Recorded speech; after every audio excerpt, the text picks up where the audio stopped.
So who are the artisans of the grasslands? Come on, let's help them out. So who are the artisans of the grasslands? Yeah. So what does it mean to be an artist? An artist begins by making choices. What is my instrument? A paintbrush, a pencil. What is my medium? An oil, a pastel. What is my canvas? The roof of the Sistine Chapel or a 1x2 canvas? And what is a frame? How big is my frame? They need to define a boundary. They make choices and boundaries. So as artisans of the grasslands, we have the same thing. Our instrument's not a paintbrush, but probably a saddle horse, a border collie, or maybe a four-wheeler. Our medium is not an oil or pastel, but probably cows, goats, or sheep. Our canvas is a short grass prairie or the ponderosa grasslands. And our frame is different than an artist because this is not a still life that we're painting. We're painting life. So our frame has to be living. Our frame is practicing our context. Who are the artisans of the grasslands? Yeah. What is our frame? Practicing our context. So I'm going to show you my context for the last 28 years. The land, the people, and the animals that helped me in my learning journey as I tell you about my journey.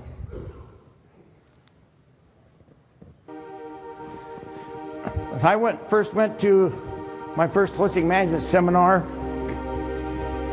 in Grand Junction, Colorado. Locked up in a Holiday Inn meeting room for a week. And I walked away from that with only 3 things. I knew what a gross profit analysis was. And I understood the cause of overgrazing. And for the first time ever, I realized that there could be such a thing as quality of life. Yeah, quality of life. So when do you start practicing holistic management?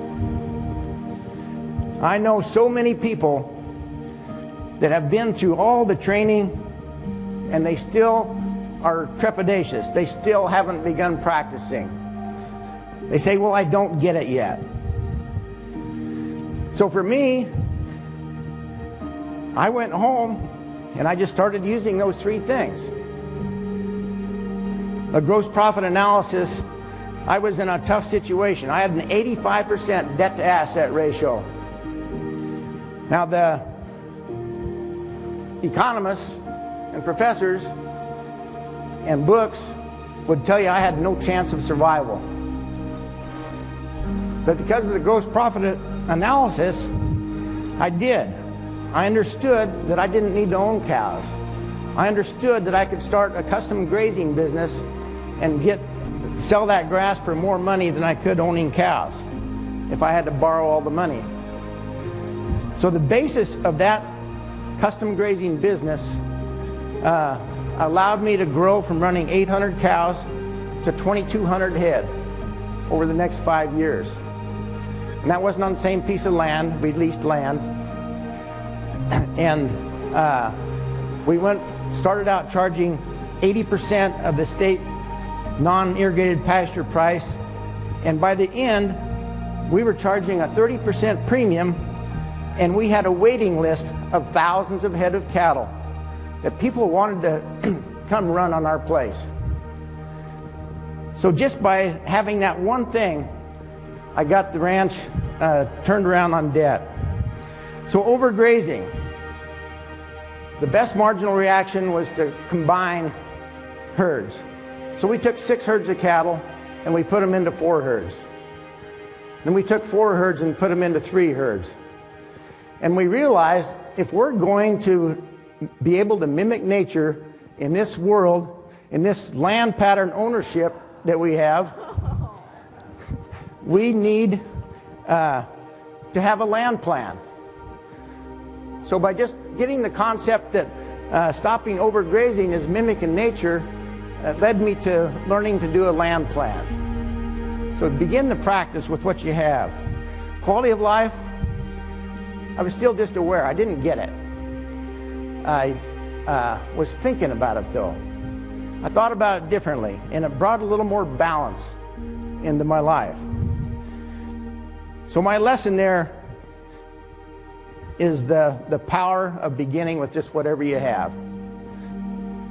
And we never have it right. We're going to continue learning our whole life about this thing called holistic management. So who are the artisans of the grasslands? Yeah. And what is our frame? Practicing our context. So we started a ranch guest enterprise. And this came from the idea of the whole under management. So when you sit down there and you list out all of these assets and these things that you have, you identify specific things. And one of the things we identified was scenery. Well, cows can't eat scenery, so how do you eat scenery? And you identify the skills and knowledge of the people in your resource base and your decision makers. And you get all that stuff down, and you're never going to use it all, but you've got it down, and you've thought about it. So your human creativity starts working on that.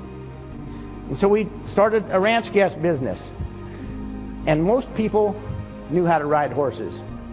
And in just a few days, I could teach them low-stress livestock handling. And we'd have a crew. Sure, we made mistakes.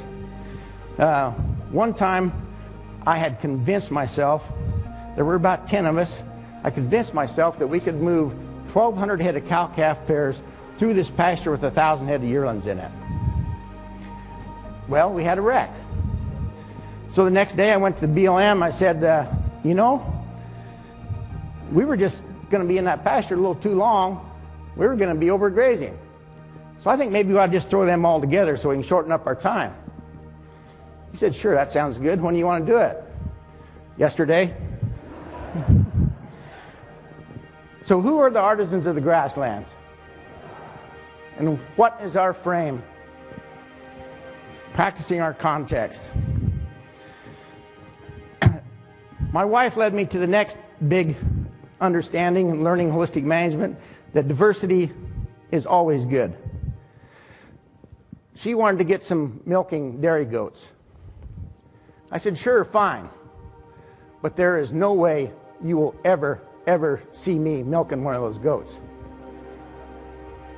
Well, you know what happened next.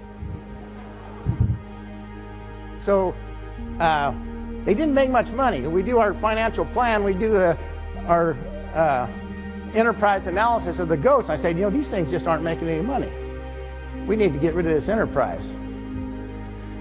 And she says, well, they're not using any of the resources cattle use. They're on the cliffs. They eat weeds. So they're not competing against another enterprise. So why would we need to do that? I said, well, it's just not profitable. Why do we want to spend our time there? She says, well, okay, it's my hobby. It's my quality of life. Checkmate.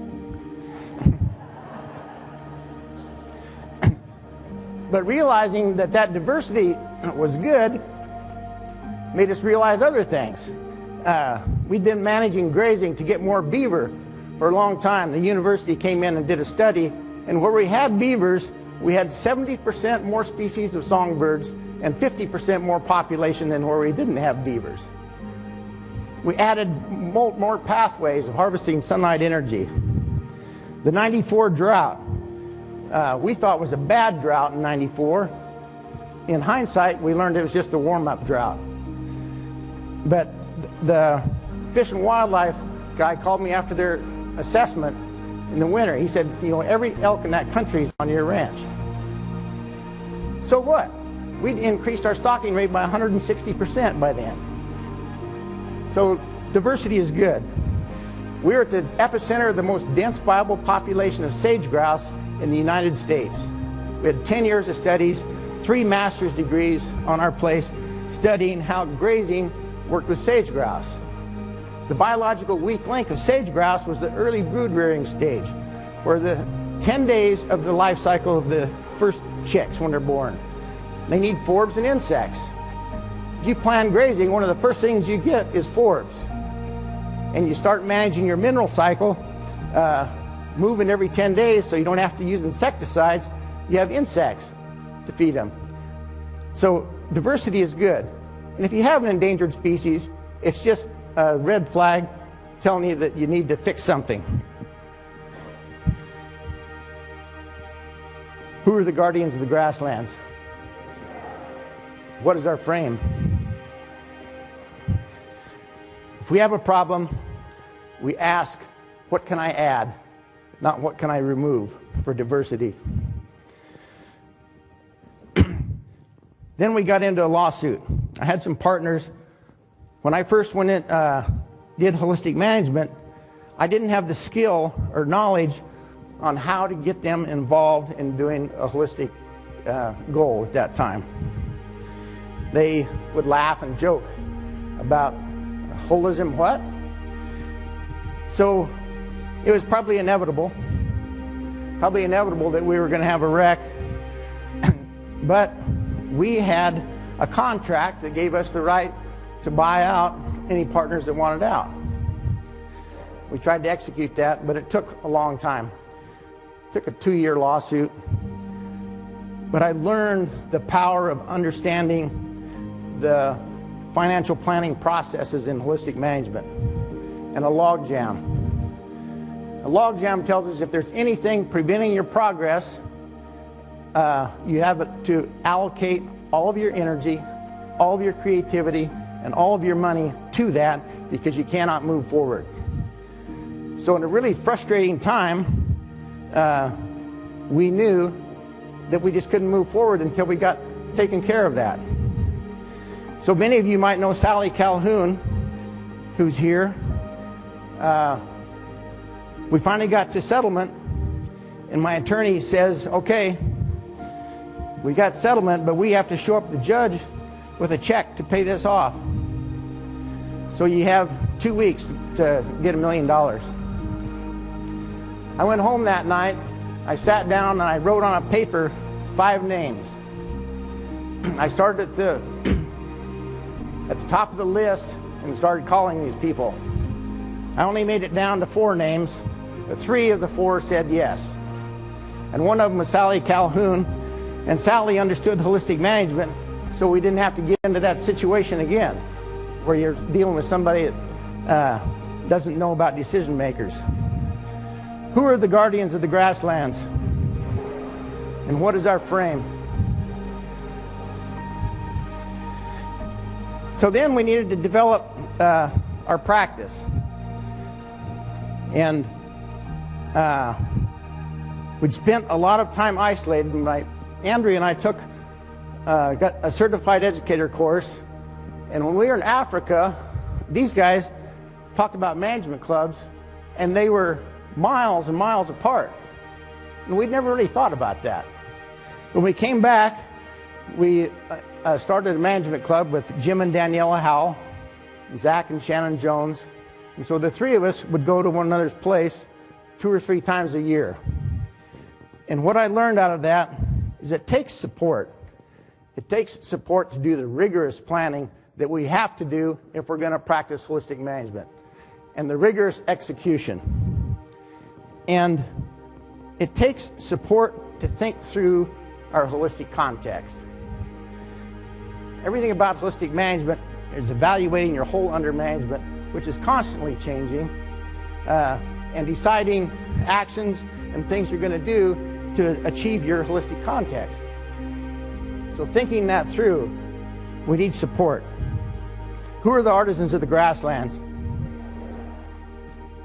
And what is our frame?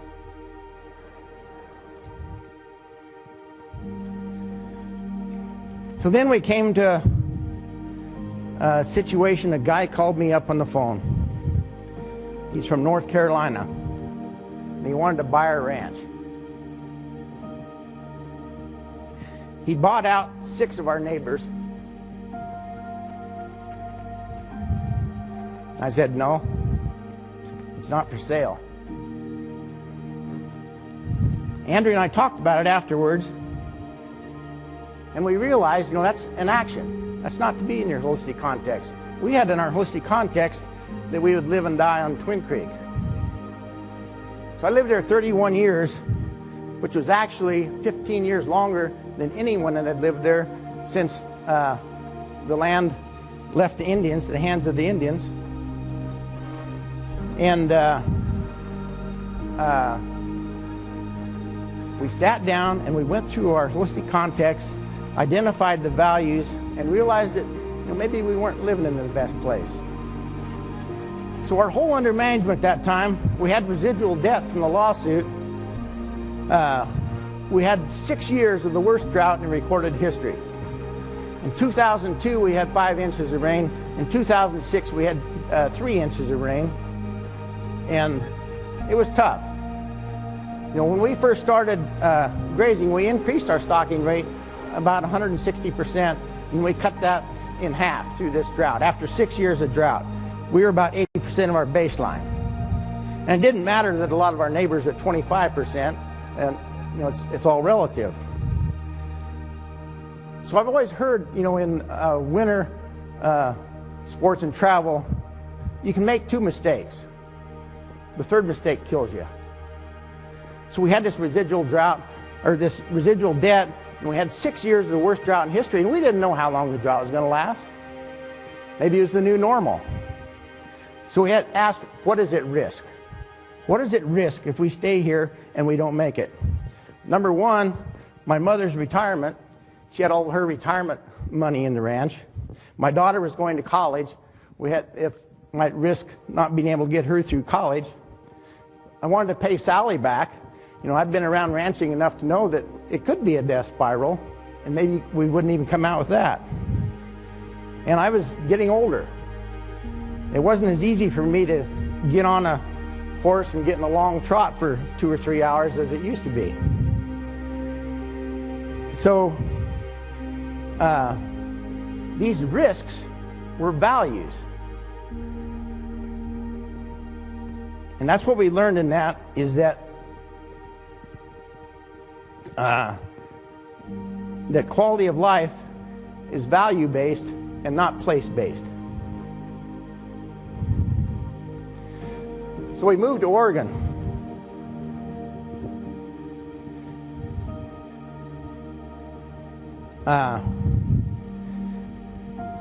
And we did a lot of research in where to go, and we wanted to do something that could inform people about holistic decision making.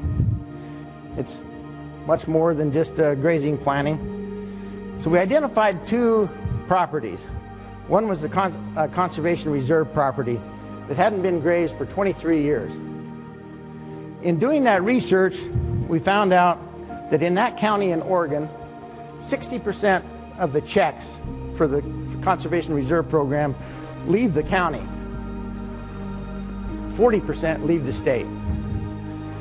That is not supporting local community. The ecological health of these lands are just drastic. Lots of bare ground, lots of oxidation.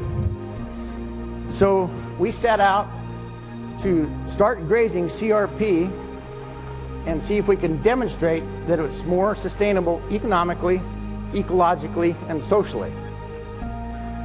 Ecologically went up quick. In just 3 years, we increased our yield by about 60%, increased the ecological health.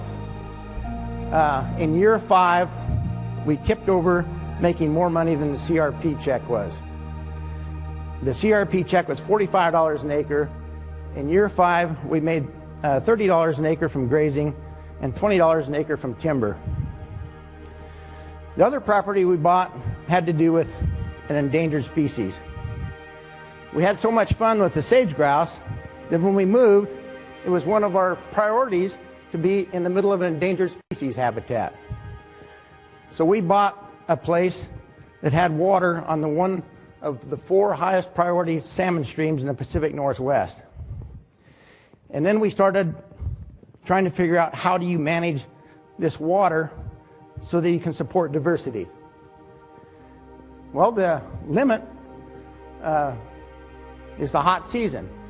The Pacific Northwest is a cool season plant community. The fact is that it takes 5 times more water to grow the same amount of biomass in July and August as it does in May and June. So for the value of that water, we were trading $50 of hay for $210 for salmon habitat.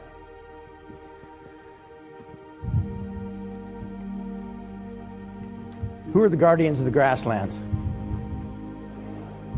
What is our frame? My next step in learning came when Jim and Zach and their families and got together with Alan and Jody and talking about how do we improve the spread of holistic management. Alan told us that he trained 10,000 people and he thought maybe 3% were practicing. How do we increase that? Well, number one is support. We need to figure out how do we support people at a local level. The greatest leverage for change is at the soil surface. The decision at the soil surface. How do we support people making decisions at the soil surface? The local culture, the local economy. If we can't do it in the boundaries of the local culture and the local economy, it doesn't matter. So we started Savory Institute, which has developed the HUB program. The HUB program helps support that decision at the soil surface. We started Grasslands, which takes investor money, and we develop examples of managing grasslands at scale in the context of the local culture and the local economy. Who are the guardians of the grasslands? What is our frame?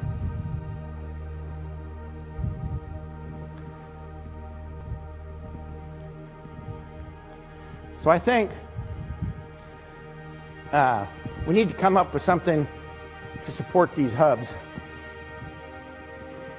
And I've been thinking, we have this boot camp for them. So like boot camp is like military training. When these guys go out and march, they need something to help their cadence. So I think we need to figure out something like that for our hub boot camps and keep these people moving, So here's how it's going to work. I'm going to use the military cadence, and I'm going to say, what we do. And then you're all going to say, practicing our context. And then I'm going to say, where we start. And you're going to say, at the soil surface. And then I'm going to say, when we go. And you're going to say, right now, right now, right now. And then I'm going to say, how we be.